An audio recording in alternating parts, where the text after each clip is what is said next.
क्या आपको भी लगता है कि गुस्सा एक ऐसा तूफान है जो कभी चुपचाप कभी जोर से आपकी जिंदगी में घुस आता है? आज मैं आपको एक ऐसी कहानी सुनाने जा रहा हूं जो आपकी जिंदगी बदल सकती है। ये कहानी है गुस्से को समझने की, उसे काबू करने की और अपनी जिंदगी पर पूरा नियंत्रण पाने की। सबसे पहले मैं आपको एक बात बताना चाहता हूं, गुस्सा बुरा नहीं है। हाँ, आपने सही सुना, गुस्सा एक प्राकृतिक भावना है, बिल्कुल खुशी या उदासी की तरह। लेकिन समस्या तब होती है जब हम गुस्से का गलत इस्तेमाल करते हैं। ये गलत इस्तेमाल हमारी शांति को छीन लेता है, हमारे रिश्तों को तोड़ देता है और कभी-कभी तो हमारी पहचान तक को नुकसान पहुंचा देता है। अब सवाल यह है कि गुस्सा आता क्यों है? मैं आपको बताता हूं। गुस्सा तब आता है जब हम खुद को कमजोर, असहाय या अनसुना महसूस करते हैं। ये बहुत महत्वपूर्ण बात है। कभी गुस्सा किसी बात पर नहीं होता, असल में दर्द कहीं और होता है और हम उसे गुस्से के रूप में बाहर निकालते हैं। जैसे कि अगर आपका बॉस आपको डांटता है तो आप घर आकर अपने बच्चों पर चिल्लाते हैं। ये गुस्सा बॉस पर नहीं, बल्कि उस असहायता पर है जो आपने ऑफिस में महसूस की थी। अब मैं आपको एक जादुई तरीका बताता हूं। जब भी आपको गुस्सा आए, बस 10 सेकंड रुक जाएं। हाँ, सिर्फ 10 सेकंड। इन 10 सेकंड में अपने आप से कहें, अभी नहीं, पहले मैं शांत हो जाऊं, फिर बोलूंगा। ये छोटी सी रुकावट बड़े बड़े रिश्ते बचा लेती है। गुस्से में इंसान सबसे तेज निर्णय लेता है और अक्सर सबसे गलत भी।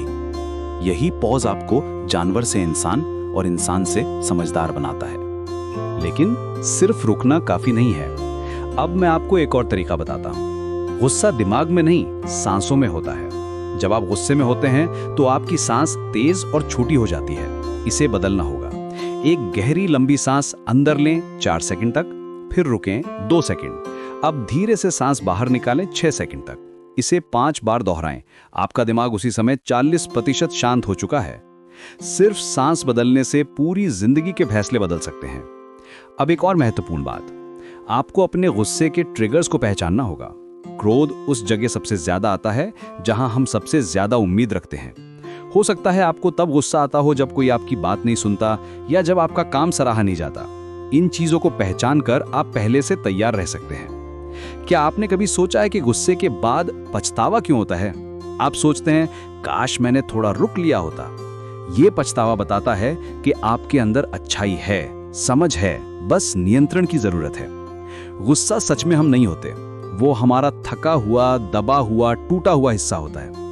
जब गुस्सा आए तो उसकी एनर्जी को सही दिशा में मोड़ें। अपनी भावनाएं लिखें, 10 मिनट की वॉक पर जाएं, पानी पिएं या बातचीत को बाद के लिए टाल दें। ये एनर्जी बर्बाद ना करें, इसका सदुपयोग करें। सबसे महत्वपूर्ण बात, माफ करना सीखें। ये दूसरों के लिए नहीं, बल्कि अपने लिए करें ताकि मन हल्का हो सके। माफी आपको आगे बढ़ने की शक्ति देती है। और अंत में, जब भी कोई बात आपको परेशान करे तो खुद से पूछें, क्या ये बात 5 साल बाद भी इतनी ही बड़ी लगेगी? ये एक जादुई सवाल है जो तुरंत चीजों को सही नजरिए में रख देता है। याद रखें, गुस्से पर जीत दुनिया पर नहीं, खुद पर जीत है। जब आप अपने गुस्से को काबू में कर लेते हैं तो आपकी जिंदगी शांति, प्रेम और नियंत्रण से भर जाती है। ये एक ऐसा हुनर है जिसे रोजाना अभ्यास से बेहतर बनाया जा सकता है। आज से ही शुरुआत करें और देखें कि कैसे आपकी जिंदगी खुशियों से भर जाती है।